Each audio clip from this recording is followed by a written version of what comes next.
Dream job ఆదిత్యతోనే సాధ్యం. Aditya degree colleges admissions open. For more information visit our website. నమస్తే, నేను Keshav. Welcome to Suman TV. ఆంధ్రప్రదేశ్లో రాజకీయాల్లో వాడి వేడి మాటలు వినడం సహజమే. కానీ విపక్ష నేత జగన్మోహన్ రెడ్డి బయటికి వచ్చినప్పుడల్లా ఆయన చేసే విమర్శలు కూడా వివాదాస్పదంగానే మారుతున్నాయి. ఈసారి మళ్ళీ పోలీసుల్ని టార్గెట్ చేశారు, బట్టలు ఓడదీస్తాననేటువంటి మాటలు ఉపయోగించడం పైన అధికార పార్టీ కూటమి నేతలు విమర్శలు చేయడంతో పాటు పోలీసులు కూడా తిరుగుబాటు వ్యక్తం చేస్తున్నటువంటి పరిస్థితి కనిపిస్తుంది. అసలు జగన్ మాట్లాడడం వెనుక ఉన్న వ్యూహం ఏంటి, పోలీసుల రియాక్షన్, ముఖ్యంగా ఒక ఎస్ఐ చేసినటువంటి కామెంట్స్ కూడా ఇప్పుడు వైరల్ అవుతున్నటువంటి పరిస్థితి. సో దీని గురించి విశ్లేషణ చేద్దాం. మనతో పాటు అనలిస్ట్ చందు శ్రీనివాస్ గారు. నమస్కారం. జగన్మోహన్ రెడ్డి గారు బయటకు వచ్చినప్పుడల్లా లాస్ట్ టైం కొన్ని కామెంట్స్ చేశారు, మళ్ళీ దాని మీద విమర్శలు వచ్చినాయి. మళ్ళీ సిమిలర్ అలాంటి కామెంట్సే ఇప్పుడు రాయలసీమ పర్యటనలో, ముఖ్యంగా ఉమ్మడి అనంతపురం జిల్లా పరిధిలో ఉండేటువంటి రాజకీయాల గురించి అందరికీ తెలుసు.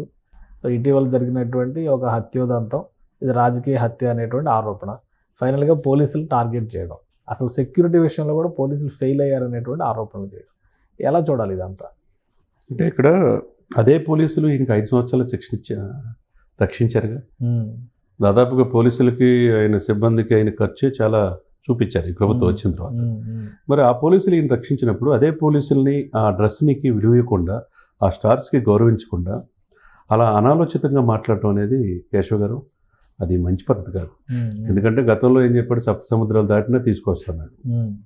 ఇప్పుడు ఇంకో మెట్టు ముందుకెళ్ళి బట్టలు ఇప్పదీస్తానని చెప్పేసి బాహాటంగా ప్రజల్లో, అంటే ప్రజాస్వామ్యంలో పోలీసులు పాపం ప్రాణాలు సైతం పనంగా పెట్టి అక్కడ శవాలు కనపడుతున్న రోడ్డు యాక్సిడెంట్లైనా అర్ధరాత్రి అంతా అపరాత్రి లేకుండా తన కుటుంబాన్ని వదిలిపెట్టి ఆ శవాల దగ్గర కాపలా కాస్తారు సార్.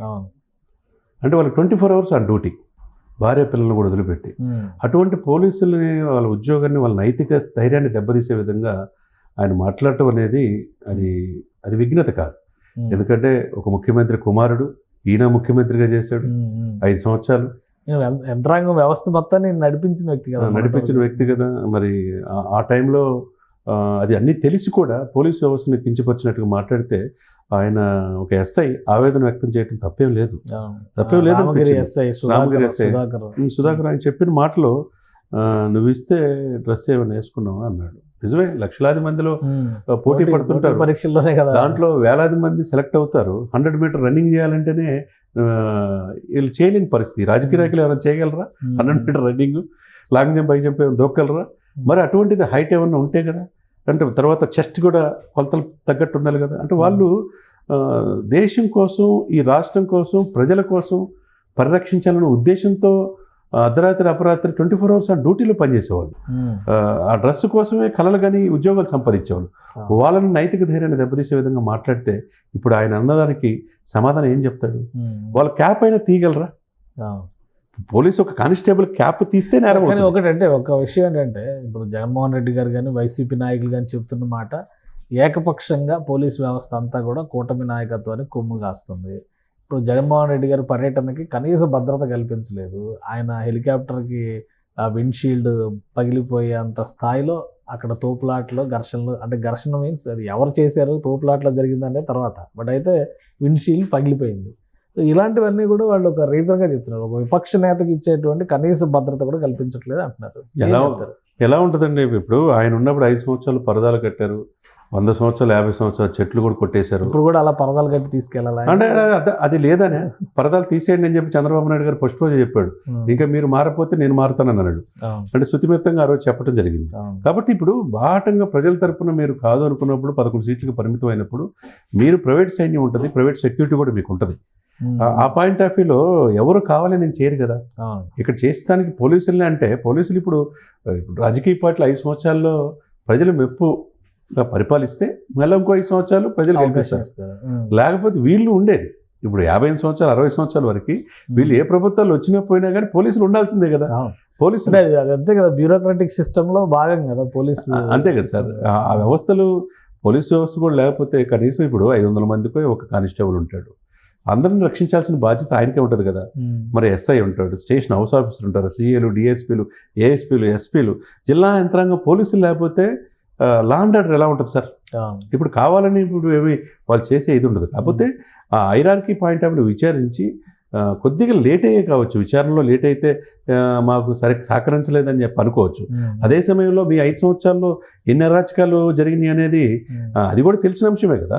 అదంతా కాదు కదా, ఇప్పుడు వీళ్ళు చెప్తుంది ఏంటి, మొత్తం అప్పుడే సిస్టమేటిక్గా ఉంది, క్రైమ్ని కంట్రోల్ చేసాం, ఎక్కడా కూడా మితిమీరిన వ్యవహార శైలి ఉంటే కనుక ఎవరిని ఉపేక్షించలేదు. ఇప్పుడు పోలీసులు ప్రభుత్వం ఏం చెప్తే అది చేస్తున్నారు, తానా అంటే తందానా అంటున్నారు. అలాంటి పరిస్థితి ఉందా నిజంగానే? ఎందుకుంటుంది సార్, ఇప్పుడు వాళ్ళు కూడా ఉద్యోగులే, వాళ్ళు కూడా భార్య పిల్లలు ఉంటారు.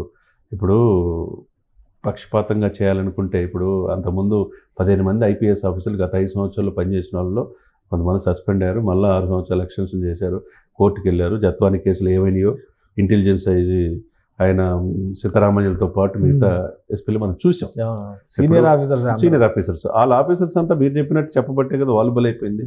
సిన్సియర్గా సీనియర్స్ ఆఫీసర్ బలైపోయారు కదా. నెక్స్ట్ మళ్ళీ కక్షపూరిత రాజకీయాలు అంటే ఇప్పుడు రాజకీయాలు మళ్ళీ పార్టీలు మారినాయి అనుకోండి, మళ్ళీ పోలీసులు బలిపశువులు అవుతారు. అంతే కదా, అది ఆయన హెచ్చరికలన్నీ అలాగే ఉన్నాయి కదా. అంటే అట్లా హెచ్చరిక చేయడం అనేది అది కరెక్ట్ కాదు. ఏదైనా ఉంటే మీరు కోర్టులో ఉన్నాయి కేసు వేసుకునేవచ్చు. ఇప్పుడు సజ్జల రామకృష్ణారెడ్డి గారు కోర్టుకు హాజరు కాకుండా ఉండడానికి అప్పుడు సుప్రీంకోర్టు దాకా వెళ్తున్నారు, మమ్మల్ని అరెస్ట్ చేయకూడదని చెప్పేసి.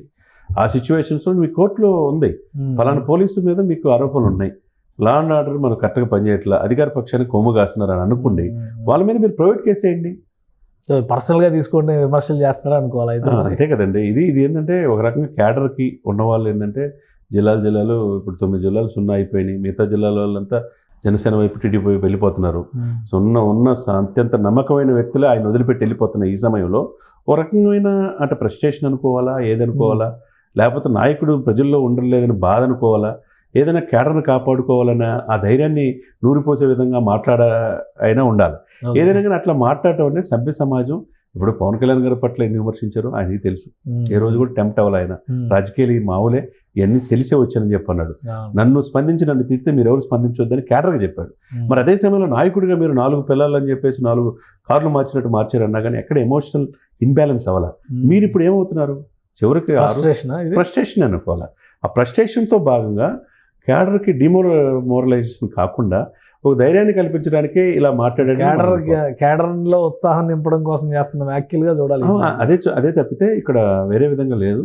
అదే పోలీస్ వ్యవస్థ ఇప్పుడు ఎస్ఐ కాడి నుంచి ఇప్పుడు రేపు పోలీస్ అసోసియేషన్ ఉంటుంది, వెరీ స్ట్రాంగ్ ఆఫీసర్స్ అసోసియేషన్స్ ఉంటారు, వాళ్ళు కూడా స్పందించే పరిస్థితి ఏంటి, వాళ్ళు కనుక డ్యూటీ కనుక పక్కన పెడితే పరిస్థితి ఏంటి అనేది కూడా ఆలోచించుకోవాలి. ఇప్పుడు 5 సంవత్సరాలు, ఇప్పుడు 4 సంవత్సరాలు 2 నెలలు వాళ్ళు మిమ్మల్ని రక్షించాల్సిన బాధ్యత కూడా వాళ్ళకే ఉంటుంది కదా. ఎవరో ఒకరు ఏదో తప్పు చేశారని మీరు భావించినంత మాత్రాన మీకు అన్యాయం జరిగితే కోర్టులు ఉంటాయి, చట్టాలు ఉంటాయి, దాని ప్రకారం వెళ్ళాలి తప్పితే ఇట్లా బాహాటంగా ప్రజల్లో అందరూ చూస్తుండగా మీడియా ముందు అలా మాట్లాడటం, బట్టలు ఇప్పదీస్తారంటాం, ఇది సినిమా కాదు సార్, ఇది నిజ జీవితం. ఆ జీవితానికి తగ్గట్టుగా ప్రజలు వీళ్ళు విప్పితే వాళ్ళకి విప్పడానికి అవకాశాలు ఉంటాయి. అంతే కదా సార్, పోలీసులు ఇప్పుడు నిజ జీవితంలో ఎలా ప్రాక్టికాలిటీకి దగ్గర ఉండాలి తప్పితే బట్టలు ఎప్పదీస్తానంటాం అట్లా మాట్లాడటం అనేది ఆయన 5 సంవత్సరాలు ముఖ్యమంత్రిగా చేసిన వ్యక్తికి ఇది తగదనేది అందరి అభిప్రాయం. రైట్. థ్యాంక్ యూ చంద్ర శ్రీనివాస్ గారు. ఇది అధికారుల విషయంలో మాట్లాడేటప్పుడు భాష విషయంలో కూడా ఆచితూచి వ్యవహరించాల్సిన అవసరం ఉందని చంద్ర శ్రీనివాస్ గారు విశ్లేషిస్తున్నారు. 5 సంవత్సరాలు ముఖ్యమంత్రిగా చేసిన తర్వాత పోలీస్ అధికారులు బట్టలోడు తీస్తామనేటువంటి పదాలను ఉపయోగించడం ఏమాత్రం సహేతుకం కాదని విశ్లేషిస్తున్నారు. అలానే రాజకీయంగా 2 కూటమి మధ్య అలానే వైసీపీ మధ్య ఉండేటువంటి హోరాహోరీ రాజకీయాలకు పరిమితం కావాలి, కానీ అధికార వ్యవస్థ నైతిక స్థైర్యాన్ని దెబ్బతీసే విధంగా ఉండకూడదని విశ్లేషిస్తున్నారు. ఇది special discussion. Keep watching. Suman టీవీలో మీ పర్సనల్ అండ్ బిజినెస్ ప్రమోషన్స్ కోసం కింది నెంబర్కి కాంటాక్ట్ చేయండి.